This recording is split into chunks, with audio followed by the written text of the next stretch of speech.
What is up? We are back in the building. I'm your boy Warren G, the place beef and clowns up free since 2003. Ain't no finessing me. Shout out to everybody out there in the corporation doing what you need to do to survive. Man, you know I'm about to get the shout outs. Shout out to the homegirl, Shawnee, Philly in the building. Erica, my sis, in the building.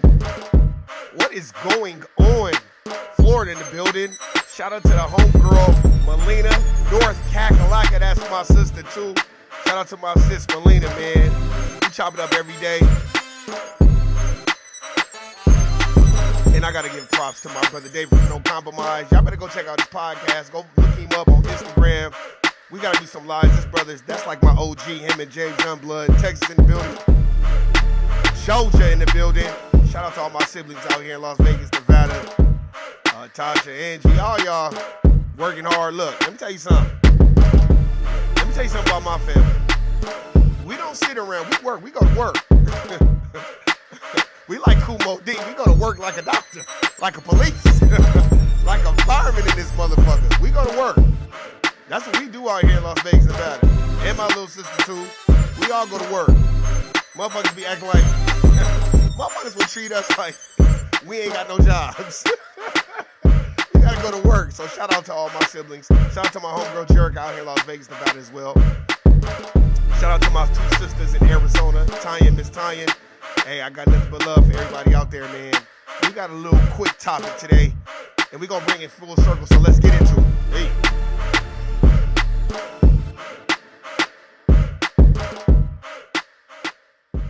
Let me turn this down. I'm gonna try to see if I can find some audio on your girl,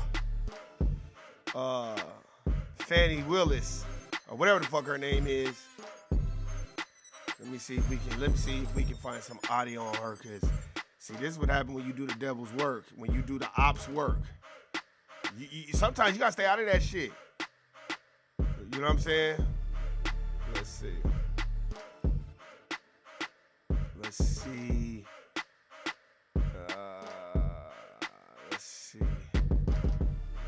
Let's see if we can find something. Let's see what we can find, y'all. I'm just gonna try to see what we can find. This guy showed up on a crate. Nah. We don't hear none of that sucker shit. We don't do commercials here. They don't pay us. Here we go. New court order forcing Fulton County's embattled DA to answer questions about her love life. District Attorney Fannie Willis is leading the charge against Donald Trump and his allies. And she's accused of having a romantic partnership with a fellow prostitute. Look, I'm playing this because this is what happens when you do the work for the ops. Let their asses do the work. You don't jump in there and do the work, and I'm going to bring it back full circle after this. Atlanta News First political reporter Doug Reardon is live tonight outside the Cobb County Courthouse. Doug, DA Willis is facing pressure on every single side.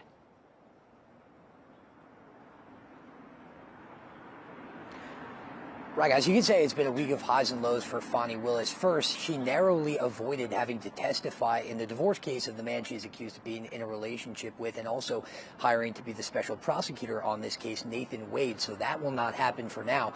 Now, Fannie Willis's problems have shifted to Fulton County, where there is a subpoena for her to testify later next month. Special Prosecutor Nathan Wade and District Attorney Fannie Willis will be on unfamiliar sides of the courtroom on February 15th when they take the stand to answer questions. Now, why they ain't got no district attorneys that look like her out here in Vegas? Now, goddamn, that just look good to the motherfucker. Arrest me, district attorney. No, I'm fucking with y'all. No, very, very, very attractive sister. That's what I like to see. about a secret relationship the two shared while prosecuting Georgia's historic election indictment. Their testimony was forced by a subpoena filed by defendant Michael Roman, a former Trump campaign official whose legal team made the initial allegations about Wade and Willis. The testimony will answer some burning questions about how Wade was hired and paid by Willis and the timeline and the extent of their relationship.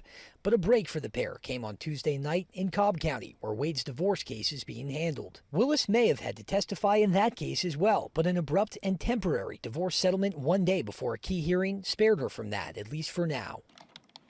Divorce attorney Randy Kessler has been practicing family law for 35 years. He said dodging a deposition was a huge win for both Wade and Willis. There's less of an avenue to bring damaging information into the Fulton County Court than there was as of yesterday, when we all thought Nathan Wade's deposition and maybe Fani Willis's deposition were imminent. But the settlement, devoid of key information because it was reached out of court, is only temporary, and Willis may still find herself in a position to have to testify in Cobb County. Fani Willis could have been issued a protective order saying she does not have to testify. That didn't happen. The case could have been settled and done and sealed. That didn't happen. All this is a temporary.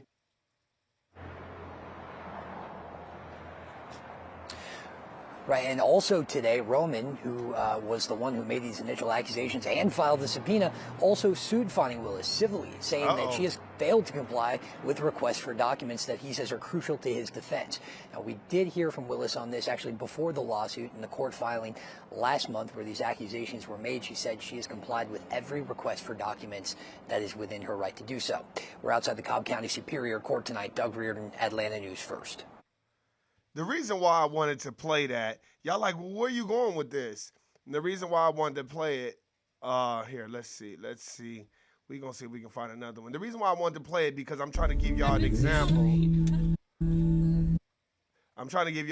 Hold on, let's see what they say over here. County District Attorney Fani Willis and one of her top prosecutors in the Georgia election interference case against former President Donald Trump are headed to court. These two have been subpoenaed to testify now at an upcoming evidentiary hearing. That hearing will examine the allegations that the two, Fani Willis and the prosecutor, were involved in an improper relationship while investigating the former president. ABC News investigative reporter Olivia Rubin is following this. Olivia, obviously, this is not an investigation into the propriety of their relationship, but whether public funds were diverted, whether it impacted this case. What's the latest here? Exactly, Terry. Sources I have spoken to, down in Fulton County, all say it comes down to the money. Were they involved in a relationship? And that's why he was paid over $650,000, which allegedly, in turn, benefited her as he allegedly took her on vacations. And so all of that is going to be the subject, Terry, of a hearing in about 2 weeks where the judge overseeing the case is going to examine these allegations. And the development today is that Fani Willis and Nathan Wade have now both been subpoenaed by the co-defendant Michael Roman, who lobbed these allegations.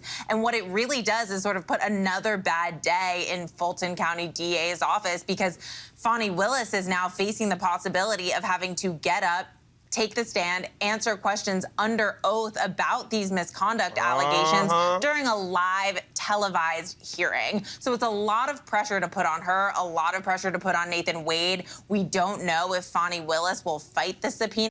Now, where is the Democratic Party that put that sister and that brother up to this sucker shit?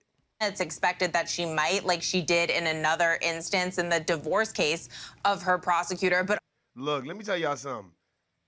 Don't be jumping in none of this sucker shit with these folks. Let their asses go back and forth. You sit back, get the popcorn, and watch. Also, Terry, remember, ABC News also has some exclusive reporting here that there were approximately a dozen other subpoenas issued for that hearing, multiple to members of the DA's office. So really, what this does is put into perspective what this February 15th hearing is going to look like. And if you ask Ashley Merchant, who's Mike Roman's attorney, who issued all of these subpoenas, it's going to be one after the other individuals getting up on that witness. And the reason why they're going to do that is because they're going to make an example out of that brother and that sister. That's why. And the Democratic Party knew that, but they don't give a fuck. They want you to do they minion work on both sides. And speaking to what they know, if anything, about these allegations. Wow. That was a lot. We're going to keep up with that. All the trials going on today. All right, Olivia Rubin, thank you so much. Man, all right. Now that we done. Let's cut the motherfucking music back on, and I'm gonna give you my partake on this shit. Now, as I said before, and I'm gonna keep saying it, stop doing the ops work. Stop. According to Neely Fuller Jr. and the Maximum Compensatory United Independent Code of Ethics, a racist code of ethics by Neely Fuller Jr., when you see two white supremacists having a disagreement, you don't choose a side. You stay out of it. Because if they're not arguing about replacing the system of racism, white supremacy, and establishing a system of justice, meaning the racial group that needs the most constructive help receives the most constructive help, then they are just fighting about who's the biggest plantation owner. How many times do I gotta do this on podcasts? See? Now this sister's whole life about to be blown up. She probably ain't gonna get a job nowhere. You don't see no Democratic shields or nobody around trying to protect her because they don't give a fuck. You're doing the devil's work. You're doing the ops work. Stop.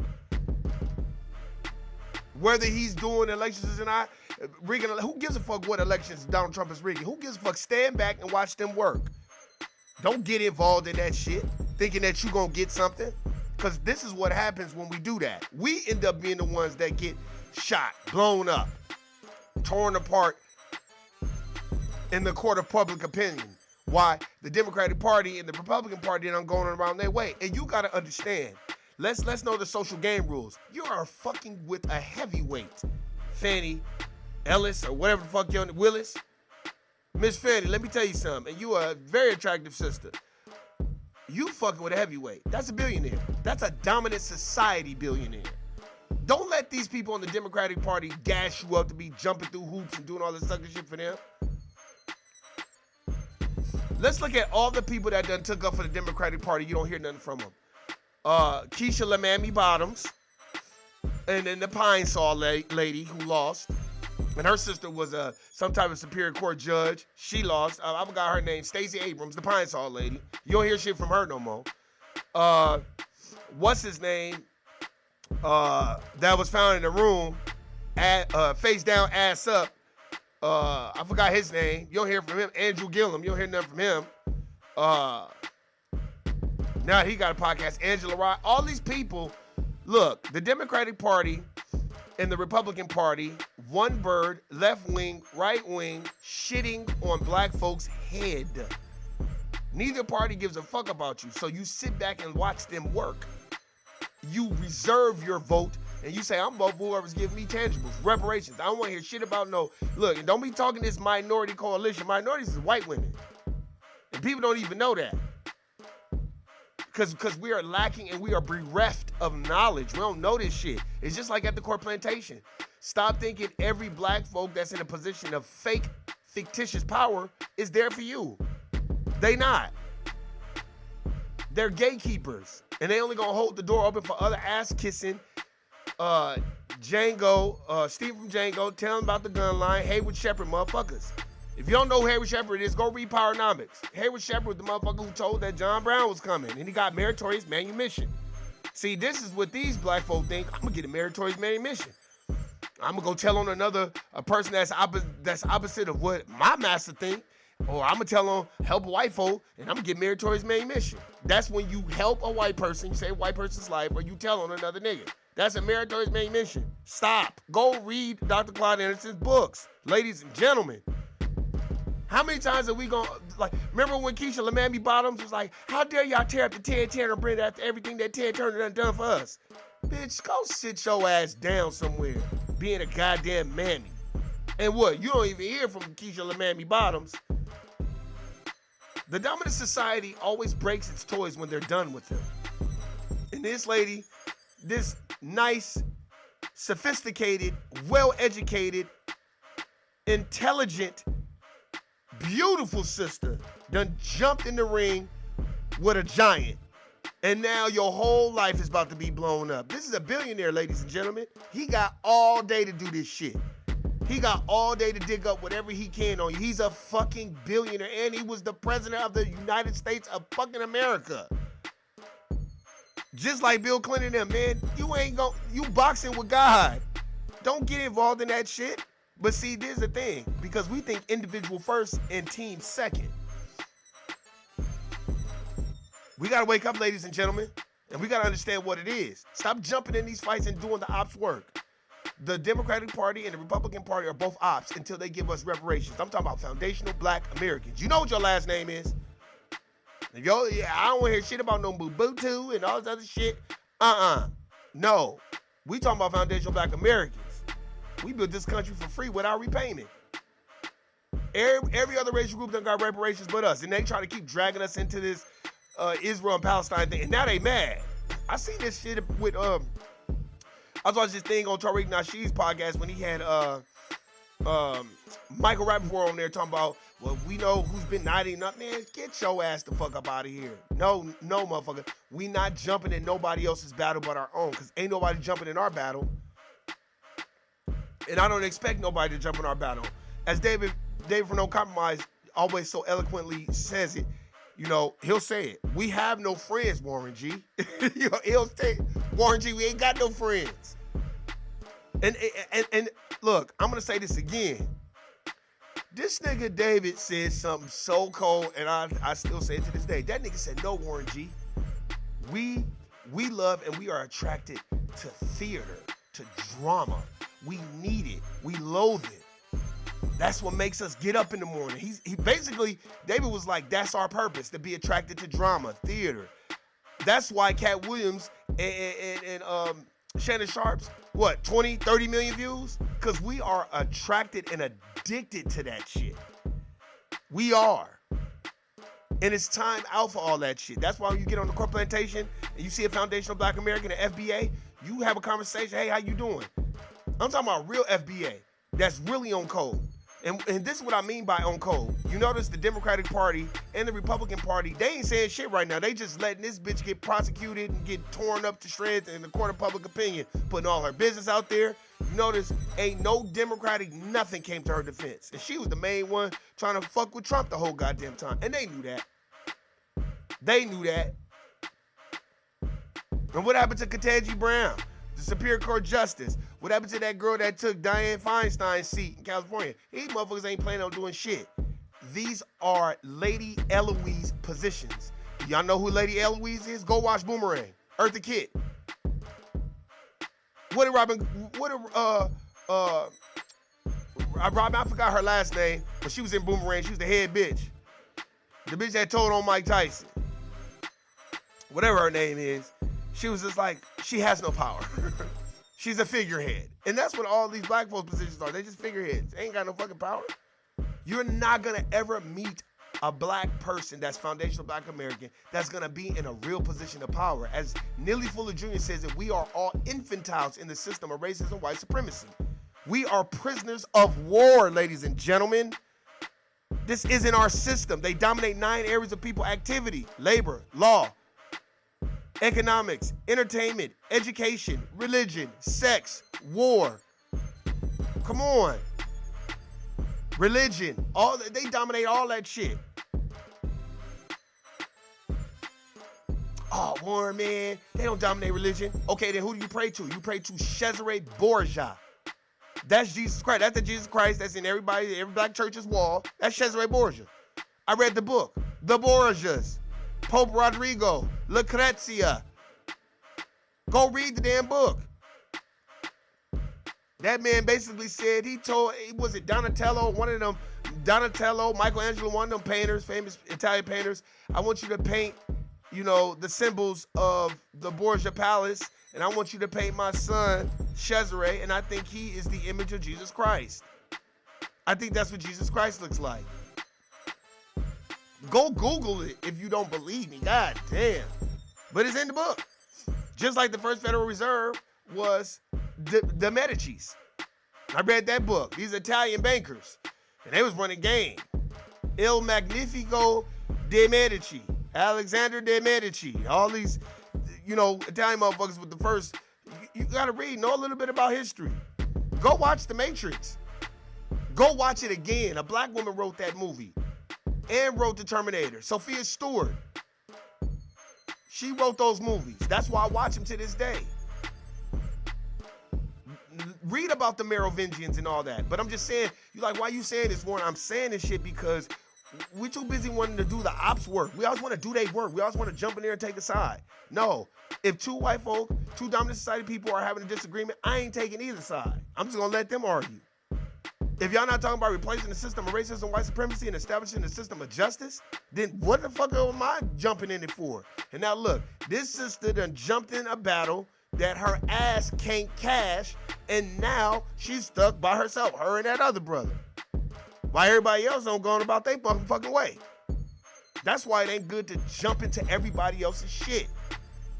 Stop worrying about immigrants' battles and everybody else's battle. Let them fight their own battle. We got our own battle. You can be respectful about it. You ain't got to talk crazy. You know, people ask you, what do you think about the immigrant thing? Just say, you know what, right now, I got to be worried about foundational black Americans.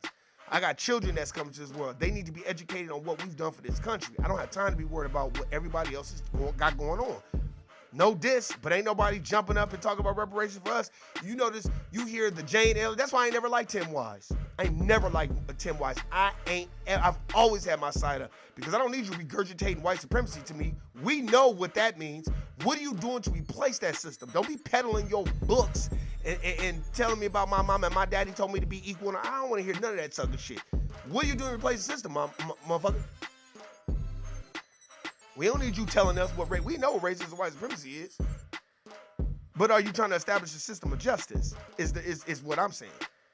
That's why I'm like, man, we have to stop being so lenient with who we are and where we're going as a people and putting all our stock and investing time in everybody else's fucking affairs. That's all I'm saying. That's all I'm saying. That's all I'm saying. I'm never one to be like governing who you date or nothing. Man, I used to get told, look, I told y'all this before. I remember, motherfucker, when I worked at Silver Mesa Recreation Center out here in Las Vegas, Nevada, North Las Vegas. I remember these niggas, we was in this production crew, and these niggas trying to give me a hard time because I used to always say, man, I'm going to date and kick it with whoever fuck with me, but if they on some sucker shit or some racist shit, I don't fuck with them. This is way before I read. This is 20-some years ago. And they was always trying to give me a hard time. And I remember this sister, like I said, black sister, way older than me, gracious sister, beautiful sister. And she pulled me to the side and she was like, she told me, she said, Warren, you know what I like about you? And I said, what? What Special K? Because her name was Cameron, we called her Special K. And I was like, what, Special K? And she was just like, I like that you stand on who you are. Like you don't give a fuck about a motherfucker trying to make you feel bad. I was like, Special K, I don't give a fuck about what these niggas is saying about me. I know how I feel about my people. I know who I am, and I don't give a fuck. And they ain't finna make me feel no different in any other racial group that's around me that try to make me feel bad about my people. They not gonna be around me long. And I had said that. I was like, they not gonna be around me long. And ain't nobody go govern or tell me who the fuck I can be with. No, I don't give a fuck about what you saying. You're not paying none of my bills. You're not working for me every day. And I was young to have that mentality. And she told me, she's like, man, you're really young to be like that because a lot of people would fold and be like, man, I don't give a fuck about none of that. I was like, I'm not one to go out blasting it and doing no sucker shit. I said, but one thing you ain't gonna tell me, if it's a person that really got my back, I said, I used to tell Special K, I was like, Special K, let's just say it's an Asian girl, right? And she really got my back. I said, like my mom said, I'm not gonna convert to no Asian religion and Asian historical artifacts. No, that Asian is gonna convert to foundational black American artifacts. And back then I said to black folk artifacts, learn about black culture. I said that. I didn't say foundational black American. I just said to black culture. She gonna know about black culture and about racism and how we get treated in the United States. And how racism is real and it's not fake. And she said, Warren, that's what they don't like. And I said, what? She was like, those niggas up here giving you a hard time?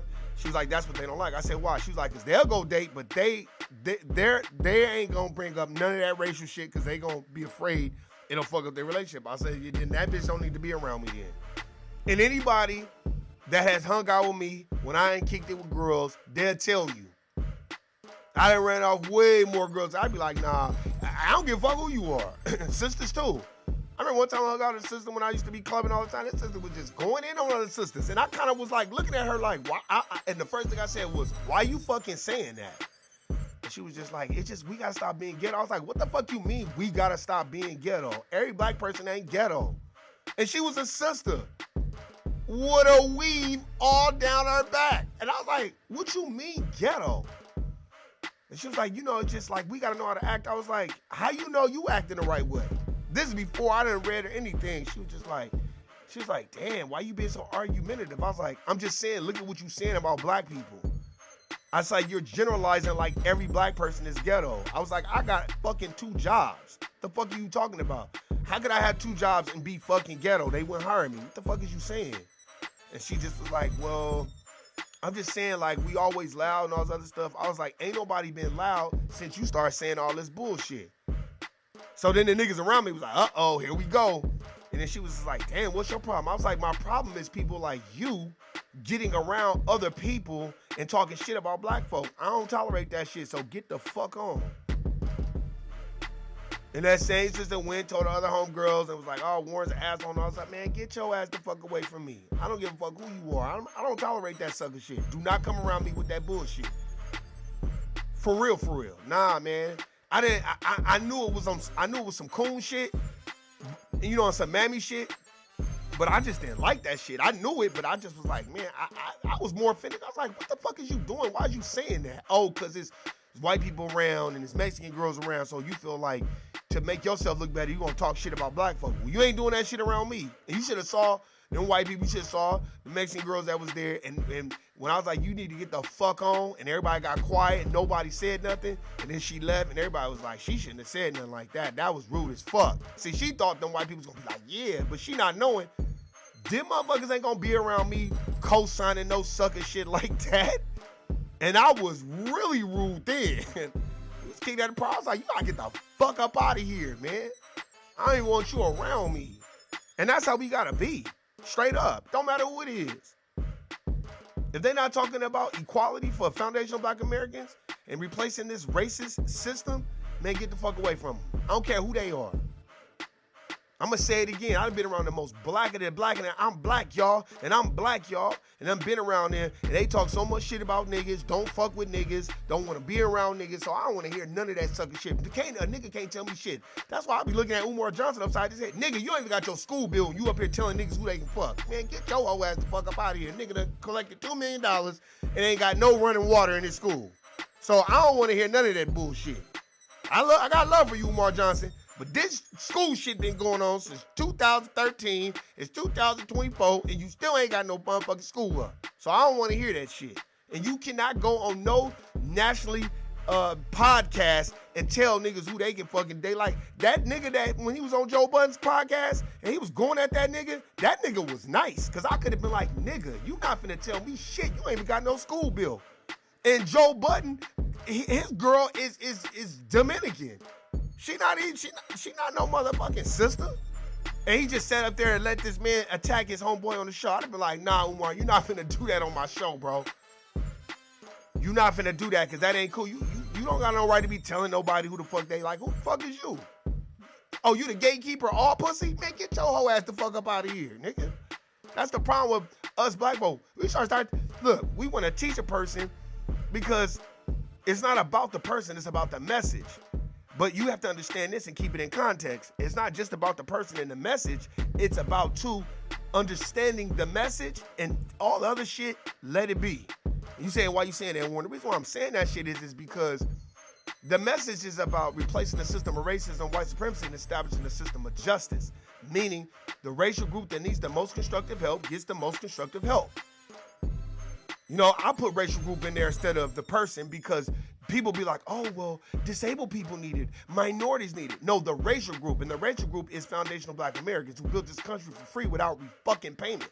And we running around here getting treated like shit at these corporate plantations, dealing with passive-aggressive racism on some goddamn Robin DiAngelo white fragility type shit. We dealing with that shit all the fucking time. When I'm around my family, we man, when my mom was alive, we used to go to my mom's house. That's all we used to talk about. Is the goddamn racism, white supremacy infrastructure at these fucking corporate plantation jobs. all day, every fucking day. So no, we not gonna sit up here and play this game with people. Fuck that. And ain't nobody like Umar, no other nigga gonna tell black folk who they can date. No, just know whoever you fucking with, it don't matter. Make sure they got your back and make sure they got foundational black American at best interest at heart. If they don't got FBA's best interest at heart, you don't need them around you. I don't give a fuck who they are. It could be Jesus talking about, hey, y'all, we need y'all to vote for the Democratic Party. You need to tell Jesus, you need to tell Mary Magdalene, Joseph, all those niggas. If they ain't giving us no fucking reparations, sorry, Jesus, we ain't fucking with they asses. Or you. We gotta take shit back and we gotta understand what it is. Stop doing the ops work. Straight up. Don't let people tell you who the fuck you need to vote for and all that stuff. No, you say, hey, well, where's the tangibles? Where's the money at? Why everybody else get money, them kind of black folk, motherfuckers wanna, you know what's so funny? Every time black folk talk about reparations, everybody wanna tell us what we can spend it on. Ain't nobody telling the white dominant Jewish community what they spend their reparations on. They get it every year. Ain't nobody telling the Chinamen what they spend their reparations on, or the Japanese. Nobody's telling them what they can spend their money on, but when it comes to our reparations, they want to tell us, oh, well, all they gonna do is this. It don't matter what we do. I don't give a fuck if a motherfucker go buy 100,000 keys of fucking crack cocaine and sit in the middle of the street and smoke it all. Do what the fuck you want to do with your reparations money. Your ancestors paved the way for you to get that money. So I don't want to hear it. Motherfucker, we gonna build a country for free without repayment, and motherfuckers want us to walk around and act like we ain't owed shit. I don't want to hear that. That's what I'm saying. Neely Fuller Jr. has this concept. It's called the four-wall effect, where we just get together and just argue about sucker shit. That's why I love Umar, but a lot of times I be like, nigga, you doing too much. Because all you doing is starting all these simple-minded arguments that don't mean shit. We can handle that. Okay, you want to deal with motherfuckers dating outside their race and all this? Okay, let's handle that after we get the reparations and get on code. You know what I'm saying? Like Neely Fuller Jr. talks about, a code. We have to establish a code. We can worry about all that sucker shit behind closed doors. But right now, let's establish a code. And people, do what the fuck you want to do. Black folk, do what you want to do as long as you on code, as long as you got foundational black Americans' best interests at heart. That's all I'm saying. That's all I'm saying. Fuck all this other shit, arguing about shit that don't matter, going in public, going back and forth with each other, you know, all this other shit. You notice, that's why they going after Puffy. Like I said, I know a lot of people don't agree with Puffy's antics and how he treated black folk, and I'm pretty sure he's regretting that now. But I don't see nobody talking shit about Harvey Weinstein. Ain't nobody still said shit about Harvey Weinstein or Ghislaine Maxwell or Jeffrey Epstein. Nobody saying shit about them, but motherfuckers want to pile on Puffy. So fuck all that shit. Puffy is our brother, and I get where he's going, but goddamn. Look at Vince McMahon. Vince McMahon was running a whole prostitution ring up there at the WWE. Ain't nobody saying shit. And ain't the first time he got busted. So I don't want to hear that shit. And ain't nobody saying shit about Vince McMahon, but motherfuckers still want to talk shit about Puffy and Cuba Gooding Jr. and the rest of these motherfuckers. So I don't want to hear that. Black folk, we get stripped of every fucking thing and we lose everything and we got to be good with it. Look at Jonathan Majors. Stripped of everything. And then you got all these other people like Robert Downey Jr. He was so goddamn high, he walked into a stranger's house and fell asleep because he was so goddamn high. And then he becomes the goddamn Marvel comic universe star. So stop. I don't want to hear that shit. Y'all know what it is, and you know what it isn't. Hey, man, that's my time. I got nothing but love for y'all. Shout out to everybody, man. Go check out this thing. Go Google Fannie Willis and look up all the shit. I'm not saying what she did was wrong, but what I'm saying is don't jump into they fight. Let them fight. You sit back and watch and be like, nah, I ain't doing that shit. I got a career. I ain't trying to lose all the shit that I done built for y'all because y'all ain't gonna have my back. This is a prime example of doing the ops work. Guilty, nigga. I'm out. Peace.